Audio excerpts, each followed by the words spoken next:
हरे कृष्ण। बहुत बहुत स्वागत है आप सभी का वैल्यू एजुकेशन का ये तीसरे सेशन में। और क्योंकि कल दशहरा है तो आप सभी को हैप्पी दशहरा। दशहरा की बहुत बहुत शुभकामनाएं। और हम दशहरा से क्या सीख सकते हैं, तो आज थोड़ा सा हम इस पे चर्चा कर लेते हैं क्योंकि बहुत अच्छा समय है। वैसे तो हर साल हम दशहरा मनाने जाते हैं, आसपास हमारे घर के आसपास में कहीं ना कहीं रावण का पुतला जलाया जाता है। लेकिन आज के समय में जब कोरोना का प्रभाव है और भारत में सब जगह जगह पे लॉकडाउन चल रहा है और लोग कनेक्ट नहीं हो पा रहे हैं अपने आसपास सामाजिक दृष्टिकोण से। सोशल डिस्टेंसिंग मेंटेन किया जा रहा है, सामाजिक दूरी बनाई जा रही है लोगों के बीच में। सामाजिक दूरी अर्थात 6 फीट की दूरी, जो कि सभी जानते हैं। तो सोशल डिस्टेंसिंग के कारण अभी फिलहाल हम जो दशहरा हम पारंपरिक रूप से मनाते थे वो इस बार नहीं मना पा रहे। लेकिन इस दशहरे में हमारे पास एक अच्छा समय है, एक अच्छा अ, अवसर है जिसमें हम समझ सकेंगे कि यह दशहरा हम वास्तव में जो पुतला जलाते हैं या हम दशहरा मनाने जाते हैं, कोई पास में कोई मैदान होता है। ज्यादातर शहरों में रामलीला मैदान कहा जाता है। रामलीला मैदान जहाँ पर भगवान श्री राम जी का 8 दिन 9 दिन तक वहाँ पर कुछ रामलीला कार्यक्रम होगा और फिर 10वें दिन भगवान श्री राम आएंगे। और सभी देखते हैं किस प्रकार से छोटे छोटे बच्चे जो राम लक्ष्मण और हनुमान जी के वेश में रहते हैं। सीता माता तो रहती नहीं क्योंकि वहाँ राम लक्ष्मण और हनुमान के वेश में आते हैं। और फिर एक बहुत विशालकाय रावण का शरीर, जिसके अंदर हम सभी को पता है पटाखे होते हैं, तो बहुत सारे पटाखे होते हैं और बारूद वगैरह लगाए जाते हैं। और फिर वो एक तीर चलाते हैं, तीर में आग लगी होती है और फिर वो रावण का अंत होता है। सबको बहुत मजा आता है। इस प्रकार से एक पारंपरिक दशहरा त्योहार मनाने का सबका सबका एक रुझान है, सबका एक विधान है। लेकिन इस साल थोड़ा अलग है। इस साल हमें इस प्रकार के अवसर प्राप्त शायद नहीं होंगे। कुछ जगह पर अभी भी शायद अगर गवर्नमेंट अलाउ करे तो वहाँ पे हो सकता है। आप लोग के यहाँ क्या है? आप लोग के यहाँ अभी छत्तीसगढ़ में अभी सभी जगह पे लॉकडाउन है। तो हमारे पास एक ऐसा अपॉर्चुनिटी है, एक ऐसा अवसर है कि हम समझ सकें कि वास्तव में रावण जलाने की प्रथा कहाँ से आरंभ होती है और क्यों हम ये बार बार हर साल रावण जलाते हैं। और सबसे मुख्य बात तो यह है, प्रश्न तो यह है कि हर साल हमें रावण को जलाने की क्या आवश्यकता है? रावण को एक बार मार दिया खत्म हो सकता है ना, लेकिन ये रावण ऐसा कौन सा रावण है कि बार बार हर साल हमें इसके पुतले को जलाने की आवश्यकता होती है? क्या ये रावण फिर जीवित हो जाता है हमारे उसे जलाने के बाद? क्योंकि कल शाम को जहां जहां पर रावण जलाया जाएगा, फिर कुछ तो ऐसा होता होगा कि अगले साल फिर रावण को हमें जलाने की आवश्यकता पड़ती है, अर्थात रावण फिर से जीवित हो जाता है। तो क्यों ना हम रावण को एक बार में ऐसा खत्म करें, ऐसे जलाएं कि फिर कभी ना जलाना पड़े। तो हम बात कर रहे हैं उस रावण की जो हम सबके अंदर में विद्यमान है। त्रेता युग में रावण भौतिक शरीर में, एक शारीरिक रूप में, एक एक आकृति के रूप में, एक एक देह में रावण मुख्य रूप से उपस्थित था। और वहां पर दूसरे दैवीय चरित्रवान वाले व्यक्तित्व भी थे। भगवान श्री राम, लक्ष्मण, सुग्रीव, हनुमान, जाम्बवन, अंगद, ये एक ऐसे व्यक्तित्व के लोग थे जो रावण से टक्कर ले रहे थे। रावण की टीम में ऐसे ऐसे लोग थे जो रावण के मानसिकता से मिलते जुलते थे। रावण की टीम में कौन कौन थे? कुंभकर्ण, मेघनाद, रावण, मुख्य रूप से इन तीनों का नाम आता है। ऐसे तो रावण के बहुत सारे पुत्र थे और उसमें से सबसे मुख्य मेघनाद था, इंद्रजीत। वैसे एक और पुत्र था, अक्षय कुमार, जिसके जिसे हनुमान जी ने पहले ही मार दिया था। ऐसे और भी पुत्र थे। तो हम उस रावण की बात कर रहे हैं जो अभी हम सबके अंदर विद्यमान है, और हम ऐसे रावण को समाप्त करने का इस साल कम से कम, क्योंकि हमारे पास अब कोई ऑप्शन है नहीं बाहर जाके रावण जलाएं, कम से कम यही रावण तो जलाएं। और अगर ये रावण जला लिया तो फिर कभी हमें दूसरा रावण जलाने की जरूरत नहीं पड़ेगी। तो हम शुरुआत करते हैं त्रेता युग के अलग अलग राक्षसी व्यक्तित्व वाले लोगों के बारे में। और वो हमें किस-किस प्रकार के बुरे प्रवृत्तियों को इशारा करते हैं। हम शुरुआत करेंगे भगवान श्री रामचंद्र जी जब आगे बढ़ते हैं, जब बचपन से विश्वामित्र जी के स्थली में यज्ञ स्थली में जाते हैं, तो वहाँ उनका जो सामना होता है, वो सबसे पहले सामना होता है ताड़का से। उसके बाद सामना होता है सुबाहु, मारीच। इस प्रकार छोटे-छोटे कई सारे असुर मिलते हैं। ये सभी कई प्रकार की बुरी प्रवृत्तियों के प्रतीक हैं। जैसे ताड़का एक राक्षसी है, जो स्त्री है, वो स्त्री क्या करती है, ताड़का ऋषि-मुनियों का वध करती है। वह ताड़का ऋषि-मुनियों का वध करती है, उनका यज्ञ विध्वंस करती है और जो भी निरीह जीव-जंतु होते हैं, मनुष्य होते हैं, उनको पकड़ के खा जाती है। तो आज के समय में इस प्रकार की स्त्री कौन है? आज के समय में ऐसी स्त्री हम किसे कह सकते हैं? तो मुझे कभी-कभी ऐसा लगता है कि कहीं कहीं ये ताड़का आजकल की वो नारियाँ जो अपने बच्चों को अबॉर्शन करवा देती हैं, जिनको अपने बच्चों से ही प्रेम नहीं है और प्रोग्रेस के नाम पे, एडवांसमेंट के नाम पे वो नारी सभ्यता का जो हमारे भारतीय शास्त्र संस्कृति में बताया गया है, इसको बड़े आराम से कुचल देती हैं। ऐसा मैं नहीं कह रहा हूँ कि आज सभी स्त्रियाँ ऐसी हैं, लेकिन समाज में हम देख सकते हैं कि कुछ इस प्रकार के लोग भी हैं। हमें बड़ा सावधान रहना चाहिए कि हमें अपने आस-पास हम जो लोग परिवार में रहते हैं, हम जिस प्रकार के समाज में रहते हैं, तो हमें इस प्रकार की प्रवृत्ति नहीं लानी चाहिए। तो पुरुष और स्त्री दोनों को साथ में सामंजस्य रह के कार्य करना चाहिए और समाज में इस प्रकार की दुर्भावनाओं को दूर करना चाहिए।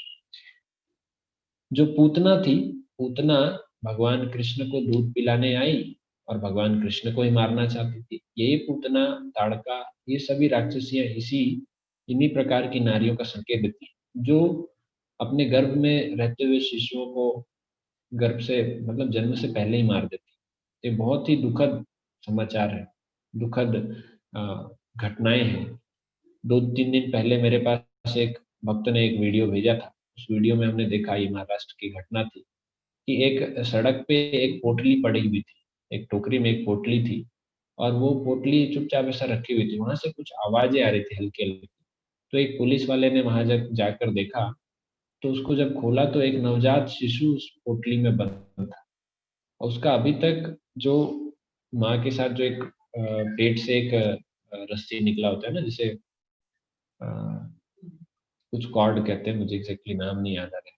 तो वो भी अभी तक नहीं कटा था, अम्बिलिकल कॉर्ड, वो भी नहीं कटा था। अर्थात वो बच्चा 1 दिन का ही हुआ होगा, माँ के गर्भ से निकला था। उसे किसी ने रोड पे इस तरह से रख दिया था। तो ये जो संस्कृति है, ये भारतीय संस्कृति नहीं है।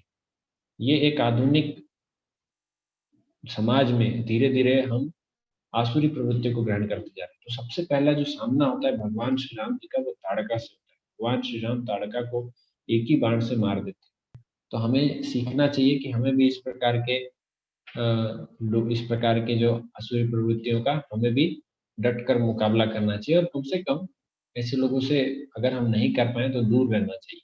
इन्हें सिखाना तो चाहिए। ख़ैर अब आप छोटी उम्र में हैं, जब एक हाँ, एक ज़िम्मेदारी पूर्वक एक जीवन में आएँगे तब हम ये जो अलग-अलग असुर हैं, ये क्या-क्या प्रवृत्ति को बता रहे हैं, हम उनको तब हम वहाँ पे समझ पाएँगे कि हमको क्या करना चाहिए। इसीलिए ये शास्त्रों का ज्ञान विशेष रूप से वैल्यू एजुकेशन बहुत ज़रूरी है, ताकि हम अपने जीवन में सही-गलत का जो सामना है वो कर सकें और उसमें डिफ़रेंस कर सकें, अंतर समझ। अब दूसरे जो आगे बढ़ते हैं सुबाहु और मारीच। सुबाहु और मारीच ये दोनों ऐसे राक्षस होते हैं, जो ऋषि-मुनियों को तपस्या स्थली में बहुत विघ्न करते हैं। कभी-कभी ऋषि-मुनि जब तपस्या करते होते हैं, तो ये ऊपर से वहाँ मल-मूत्र करके चले जाते हैं। अब कोई यज्ञ कर रहा है, उसके ऊपर कोई इस प्रकार की गंदी चीज़ें डालेगा, तो कैसा होगा? तो ये आध्यात्मिक प्रगति में पूरी तरह से बाधा डालते हैं। तो ये जो आध्यात्मिक प्रगति में बाधा डालते हैं, आप कुछ अच्छा करने का प्रयास कर रहे हैं और लोग जो इस प्रकार का मल-मूत्र डालने का प्रयास करते हैं, ये सुबाहु और मारीच के समान है। तो सुबाहु और मारीच के साथ भगवान ने क्या किया? सुबाहु को तो मार दिया भगवान ने, लेकिन मारीच को भगवान ने एक ऐसा तीर मारा, जिस तीर में कोई घातक शक्ति नहीं थी, लेकिन उस तीर से मारीच बहुत दूर, कई योजन दूर चला गया। बस एक बिना पंख का एक तीर, जिसमें कोई पंख नहीं थे, इस तीर को भगवान ने ऐसे ही मारा और मारीच को कई योजन दूर भेज दिया। अर्थात अगर हमारे जीवन में इस प्रकार के लोग आते हैं जो हमारे जीवन में बाधा डालते हैं, हमारे सफलता में हम कुछ प्रयास कर रहे हैं भगवान से जुड़ने का, भक्ति से जुड़ने का, जो ऋषि मुनि करते थे, तो भगवान क्या करते हैं, इनको दूर भेज देते हैं। तो हमें ऐसे लोगों से दूर चले जाना चाहिए। यह है एसोसिएशन, संगति, अच्छी संगति में हमें रहना चाहिए और ऐसे बुरे संगति वाले लोगों का त्याग कर देना चाहिए। अब इसे आगे बढ़ते हैं तो भगवान श्री रामचंद्र जी ने फिर शिव धनुष तोड़ा और फिर विशेष अलग अलग प्रकार की चीजें हुई। फिर भगवान श्री राम जब वन गमन करते हैं और वहां पर उनका सबसे पहला सामना होता है खर दूषण। तो खर दूषण जो है वो सबसे पहले रावण के प्रतिनिधि होते हैं, जो वैसे तो ताड़का सुबाहु मारीच भी होते हैं, लेकिन खर दूषण विशेष रूप से दंड कारण्य के ये राजा होते हैं उसमें, और भगवान श्री राम जी से इनका सामना होता है। अच्छा, खर दूषण से पहले सामना होता है शूर्पणखा से। अब शूर्पणखा से सामना होता है तो हम शूर्पणखा एक विशेष, एक बहुत स्पेशल कैरेक्टर है, हमको शूर्पणखा के बारे में जरूर जानना चाहिए। जो सबसे पहले भगवान श्री राम के पास आती है, वो कहती है कि मुझे अपनी पत्नी के रूप में स्वीकार कीजिए। फिर लक्ष्मण के पास जाती है कि मुझे अपनी पत्नी बना लीजिए। जब दोनों मना कर देते हैं तब क्या करती है, जब दोनों मना कर देते हैं तो वो खरदूषण के पास जाती है और कहती है कि देखिए, वहां पे दो, जंगल में दो ऐसे युवक आए हैं, उनके साथ एक स्त्री है, बहुत सुंदर है, और मैं उनको आपके पास लाना चाहती थी लेकिन दोनों ने मना कर दिया, इसीलिए देखो, और उन्होंने मेरा नाक कान भी काट के भेज दिया, तो भैया आप कुछ कीजिए। तो खरदूषण को आ गया गुस्सा कि हमारी बहन के साथ ऐसा कैसे कर सकता है। हर साल हम रक्षाबंधन में राखी बंधवाते हैं, हम कहते हैं रक्षा का वचन देंगे, लेकिन उसको नाक कान कोई काट के चला गया, ऐसे कैसे हो सकता है। तो खरदूषण आ गए अपने 14,000 सैनिकों के साथ। भगवान श्री राम बोले लक्ष्मण को, तुम रहने दो, तुम अंदर देखो, माता सीता का, मतलब अपनी भाभी सीता का ख्याल रखो, मैं जाता हूँ, मैं अकेले संभाल लूँ। भगवान जाते हैं, एक ही बाण से सबको साफ कर देते, सारे खरदूषण और ये 14,000 ये सब। अब खरदूषण और ये 14,000 जो सैनिक थे, ये क्या है, ये तब पता चलेगा जब हमको समझ में आएगा शूर्पणखा कौन थी। तो हम शूर्पणखा के बारे में बताएंगे, लेकिन ये इनके बारे में मैं आपको थोड़ा देर में बताऊं कि खरदूषण कौन थे और ये 14,000 सैनिक कौन थे। अब शूर्पणखा जब देखती है कि मेरे खरदूषण भाई मारे गए, अब क्या ऑप्शन है, अब वो सीधे जाती है लंका में और वहां पर जोर जोर से चिल्लाती है कि अ, रक्षा कीजिए, रक्षा कीजिए, लंका के राजा रावण की बहन के साथ ऐसा हो गया, कितना बड़ा दुष्कर्म हो गया। और फिर वो जाकर यहाँ वहाँ की चीजें बताने लगती है कि देखिए भैया, वो राम और लक्ष्मण दो युवक आए हैं, मनुष्य हैं, लेकिन मेरे साथ कैसा व्यवहार किया। मैं गई थी आपके लिए, कितनी सुंदर एक स्त्री थी, मैंने आपके लिए उन्हें विवाह का प्रस्ताव दिया था कि वो आपके साथ आ जाए, आप तो पूरे त्रिलोक के नाथ हैं। तो वो दोनों ने मेरी एक न सुनी, उल्टा मुझे, मेरे साथ बहुत बुरा व्यवहार किया, मुझे बहुत गंदा गंदा चीज बोला, मुझे खराब चीज सुनाया, बहुत मेरे साथ दुष्कर्म किया और मेरे अंत में नाक कान काट के भेज दिया। तो जब रावण इस प्रकार से सुना तो पहले तो उसको विश्वास नहीं हुआ कि कोई क्यों शूर्पणखा का नाक कान काटेगा। उसको भी पता है शूर्पणखा का कैरेक्टर कैसे है। वो भी जानता है रावण राक्षस जरूर था, लेकिन राक्षसों में भी फिर भी ज्ञानी था। तो रावण समझ में नहीं आया उसे कि शूर्पणखा का नाक कान काट दिया, इसका भी कैरेक्टर ऐसे ही रहा होगा, इसने कुछ किया होगा। लेकिन जब शूर्पणखा आगे बताने लगी कि सीता कैसे दिखती है, कितनी सुंदर है, जब वो इस प्रकार से उसका वर्णन करने लगी, तब धीरे धीरे जाके रावण के अंदर में एक जो काम वासना रूपी एक इच्छाएं है, वो बढ़ने लगी और उस कारण से वो शूर्पणखा का साथ देने के लिए वो आगे बढ़ा। अब समझेंगे तो शूर्पणखा है कौन। तो आज के समाज में जो बॉलीवुड है वो शूर्पणखा से कम नहीं है, क्योंकि जो बॉलीवुड है वो इस प्रकार से प्रेजेंट करती है हमारे जो आदर्श नारियों को, जैसे माता सीता है, इस प्रकार से उनके सामने प्रेज़ेंट करती हैं कि जो बाकी जो लोभी, लालची या पुरुष हैं, जो इस प्रकार की गलत इच्छाएँ रखते हैं, लेकिन मन में रखते हैं, वो कभी सामने नहीं आती, लेकिन उनके अंदर की इस प्रकार की इच्छाएँ बाहर आ जाती हैं। और हम तभी देख रहे हैं आज के समय में कितने अलग-अलग प्रकार के अनाचार हो रहे हैं समाज में। आए दिन हम देखते हैं कभी यहाँ दुष्कर्म हुआ, वहाँ हुआ, इसके साथ दिल्ली में कुछ घटनाएँ हुई, मासूम बच्चों के साथ रेप हुआ, कहीं पे कुछ कभी-कभी ऐसा हो जाता है कि ज़िंदा जला के उनको फेंक दिया जाता है। तो इस प्रकार के दुष्कर्म क्यों हो रहे हैं? ये लोगों के मन में ऐसी मानसिकता कहाँ से आती है? जब बॉल आज देख आप देख सकते हैं बॉलीवुड में किस प्रकार की पिक्चरें बनती हैं, मूवीज़ कैसे बनती हैं। इन बॉलीवुड मूवीज़ में सिवाय इस प्रकार के फुहड़ता के और कुछ नहीं दिखाया जाता। फालतू चीज़ें, बेकार के जोक्स और हीरोइन है या एक्ट्रेस है तो मतलब वो सिर्फ़ भोग के साधन है, भोग की वस्तु है। उसके अलावा उसपे उसमें कुछ नहीं दिखाया जाता। तो क्या जो समाज में पढ़ते हैं, भारतीय संस्कृति में हम जो सीखते हैं कि आदर्श नारी का क्या क्या चरित्र होता है, उसके बारे में तो कभी कोई बताता ही नहीं है। अगर हम माता सीता के बारे में पढ़ें, सती अनुसुईया के बारे में पढ़ें, जितने जो सतीत्व सती के जिस जिस प्रकार के जो चरित्र हैं, अगर हम इनके बारे में पढ़ें, चाहे वो कितनी बड़ी-बड़ी नारियाँ हों, बड़े-बड़े ऋषि-मुनियों की पत्नियाँ, जब इनके बारे में पढ़ेंगे तो हमें समझ में आएगा कि वास्तव में ये कितने पूजनीय हैं।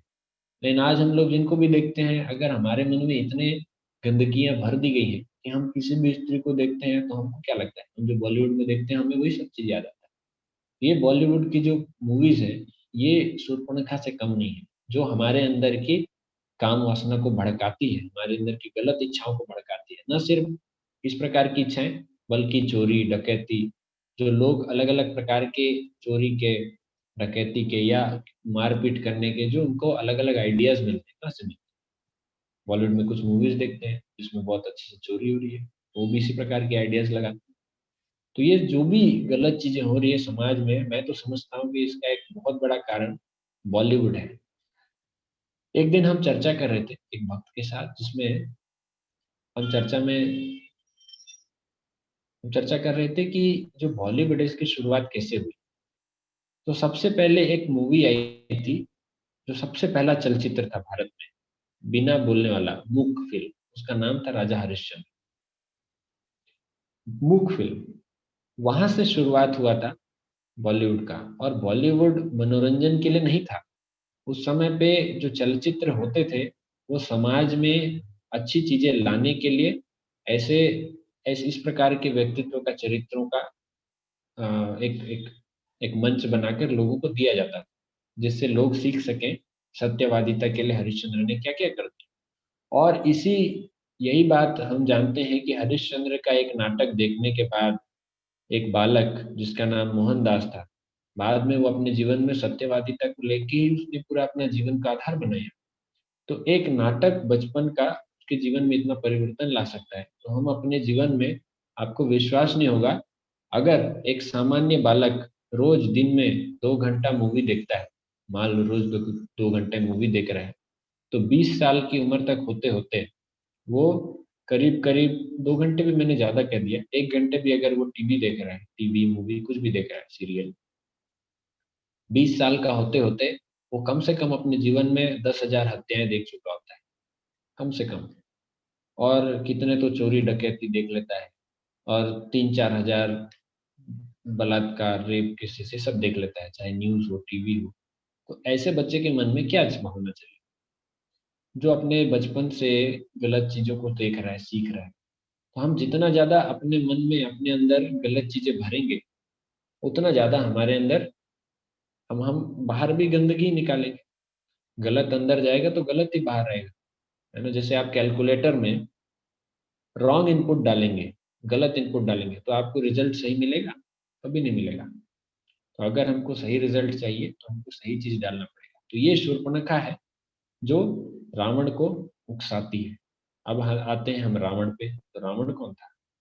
तो रावण था यह चरित्र क्योंकि आपने हमने आपको जो 10 अब जो फ़ोटो आपने देखा था, जिसमें रावण में अलग-अलग प्रकार की दुर्भावनाएँ हैं। नेगेटिव कैरेक्टर्स हैं, जैसे सेल्फिशनेस है, स्वार्थपन, फिर गलत इच्छाएं, क्रोध, लोभ, अहंकार और निर्दयता, क्रुएलिटी। तो जितने भी नेगेटिव एस्पेक्ट हैं, तो ये रावण के 10 सिर, 10 सिर ही नहीं थे, ये 10 सिर ऐसा बनाया जाता है, लेकिन वास्तव में रावण के जितने भी आप सिर काटते जाओ तो नया नया सिर निकलता ही जाता है।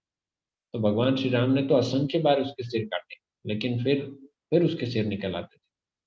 बाद में फिर उन्होंने जब विभीषण ने बताया कि ऐसे भगवान सब कुछ जानते हैं, लेकिन भगवान तो लीला कर रहे थे, उनके उसके फिर रूट कॉज पे भगवान ने अटैक किया। तो रावण ये जितने भी जो शूर्पणखा है, मारीच, सुबाहु, ताड़का, फिर खरदूषण, जितने भी असुर थे, इन सबका प्रतिनिधि था। और रावण में वो सारे दुर्गुण थे जो इनमें एक एक करके थे। रावण के साथ और कौन कौन कौन था? कुंभकर्ण, 6 6 महीने सोता था, आलस का प्रतीक है। जो आलसी होते हैं वो कुंभकर्ण के, कह सकते हैं कुंभकर्ण के वंशज हैं, या कुंभकर्ण ही उनके अंदर से प्रकट होता है।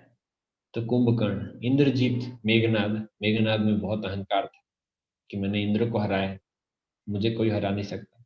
यहाँ तक कि मेघनाद में इतना शक्ति था कि वो रावण को भी हरा सकता था, रावण भी उससे डरता था। तो एक अहंकार था इंद्रजीत में। तो ये जितने भी असुर थे, अब खरदूषण और 14,000 सैनिक, ये सब बॉलीवुड के क्रू मेंबर होते हैं, जो मीडिया है पब्लिसिटी करती है। शूर्पणखा गई उनके पास, और ये 14,000 लोग जो आते हैं आपको सब चीज बताते रहते हैं। कभी कभी टाइम पास मैगजीन बेचते हैं, कभी कुछ बॉलीवुड हंगामा मैगजीन आते रहते हैं, अलग अलग मीडिया के लोग। ये सब जो इनके साथ जो चापलूस लोग होते हैं, ये सभी खरदूषण और ये 14,000 सैनिकों का टोली है। इनको भगवान श्री राम क्या, कौन सा तीर मारते हैं आपको पता है? भगवान श्री राम इनको आ, एक भ्रम करने वाला, जिसे कहते हैं मोह अस्त्र, कुछ तो एक रहता है। भगवान ऐसा अस्त्र चलाते हैं जिससे सबको लगता है कि ये श्री राम मेरे सामने वाला खड़े हैं। तो सब एक दूसरे को श्री राम समझने लगते हैं और आपस में एक दूसरे को मार के सब खत्म हो जाते हैं। खर समझता है कि वो जो दूषण है वो वास्तव में भगवान राम है, इसीलिए वो उनसे लड़ने लगता है। दूषण समझता है कि ये खर राम है, दोनों आपस में लड़ते हैं। इस प्रकार से सभी एक दूसरे में लड़के सब खत्म हो जाते हैं। तो भगवान इनमें भ्रम उत्पन्न कर देते हैं ताकि सब खत्म हो जाए। उसके बाद कुंभकर्ण, मेघनाद, अक्षय कुमार को हनुमान जी मारते हैं। तो भगवान श्री राम इन पूरे राक्षसों की टोली को जिस तरह से सफाया करते हैं, तो ये सभी राक्षसों की टोली आज भी उपस्थित है। एक कथा के अनुसार जब रावण मृत्यु को प्राप्त हुआ, तो सारे असुर मीटिंग बुलाए थे मरने के बाद। उसमें रावण भी पहुंचा, सबसे लेट में वही पहुंचा, बोला अभी मर के पहुंच रहा हूँ, बाकी सब पहले से मीटिंग में मौजूद थे। तो उसके बाद सब बोले अरे ये राम तो हमको ऐसे ही मार देता है, पिछले युग में भी हमको विष्णु ने मार दिया था। और एक बोलता है मैंने तो हमारा भविष्य भविष्य थोड़ा पढ़ा है, फ्यूचर प्रेडिक्शन, द्वापर युग में भी हमको मारेंगे ऐसे ही, तो हम क्या करें? तो सभी मीटिंग बुलाते हैं, बोलते हैं कि अब ना हम शरीर ऐसे राक्षस रूप में नहीं जाएंगे, क्योंकि ये लोग हमें देख लेते हैं। तभी ये प्लानिंग बना। क्या प्लानिंग बना? कि हम सबके अंदर, सारे मनुष्यों के जो जीव हैं उनके अंदर ही घुस जाएंगे, उनकी मानसिकता में बैठ जाएंगे। तो सतयुग में जो असुर थे और देवता थे, ये दो अलग अलग लोकों में मिलते थे। जो असुर थे वो पाताल लोक में और देवता स्वर्गलोक में। जब त्रेता युग आया तो अलग अलग द्वीप में आ गए। भगवान राम अयोध्या में है, जो कि भारतवर्ष में आता है, भारत खंड में। और ये रावण जो थे वो लंका में। तो अलग अलग द्वीप में।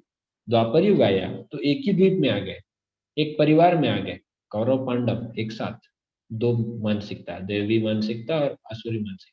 लेकिन कलयुग में एक ही मनुष्य के अंदर दैवीय गुण भी है, आसुरी गुण भी है। राम भी वही है, रावण भी वही है। डिपेंड यह करता है, आज की हम क्लास में यही कंक्लूजन ये है कि हम किसे जिताना चाहते हैं। आप एक दिन रावण को मारेंगे और बाकी 364 दिन राम को मारेंगे तो कैसे चलेगा? आप दशहरे के दिन बस रावण जलाएंगे और बाकी दिन तो हम राम को पूजते ही नहीं, बाकी दिन तो हम रावण को ही खिलाते पिलाते हैं। तो आप जिसे ज्यादा प्रोत्साहन देंगे वही तो जीतेगा। और फिर हम एक दिन और फॉर्मेलिटी करेंगे, अगले साल फिर से दशहरा आएगा, फिर रावण जलाएंगे। वास्तव में हम रावण को पुतला जला रहे हैं, लेकिन राम को, जो राम की जो मानसिकता है, जो हमारे अंदर जो वास्तविक गुण है, उसको सही में जला दें। हम तो रावण का सिर्फ पुतला जलाते हैं आज के दिन, कल के दिन। कल दशहरा है, आज दशहरा कल दशहरा, दोनों दिन जो भी दशहरा है, दशहरे के दिन हम तो रावण का सिर्फ पुतला जलाते हैं, लेकिन बाकी दिन हम राम जैसे व्यक्तित्व को, राम जैसा चरित्र हमारे अंदर है, उसको हम खत्म कर देते हैं। वैसे भगवान राम खत्म होने वाले हैं नहीं, लेकिन हमें इसका समाधान करना चाहिए। और ये जो ज्ञान हमें जो मिलता है, वैल्यू एजुकेशन, इसके थ्रू, इसके द्वारा हमको हमारे अंदर जो राम के जो व्यक्तित्व है, राम का जो चरित्र है, इसको बढ़ाना चाहिए, इसको ग्रो करना चाहिए। और रावण की जो प्रवृत्ति है उसको धीरे धीरे खत्म करना चाहिए, हमको उसको दमन करना चाहिए। जब इस प्रकार के विचार आते हैं उसको हमको तुरंत भगवान की सेवा में, कुछ इस प्रकार के कार्य में लगाना चाहिए कि हम बुरी मानसिकता से बाहर आ जाए। और जब तक ऐसा नहीं होगा, तब तक कितने भी दशहरा मनाएं, कितने भी रावण जलाएं, कोई फर्क नहीं पड़ने वाला, है ना। तो इस समय पे आज, क्योंकि हम बाहर जाकर रावण नहीं जला पा रहे हैं, तो विचार कीजिए कि हम कैसे अपने अंदर का जो रावण है उसे जलाएं, उसे समाप्त करें। तो हम इस सत्र का समापन करेंगे। हरे कृष्णा। आप सभी को दशहरे की बहुत बहुत शुभकामनाएं। रावण जलाइए, लेकिन अंदर के अपने अंतर्मन में जो रावण बैठा है उसको भी बाहर निकालिए, उसे भी जलाइए। तभी वास्तव में हम रावण दहन संभव कर पाएंगे, सफल कर पाएंगे। हरे कृष्णा।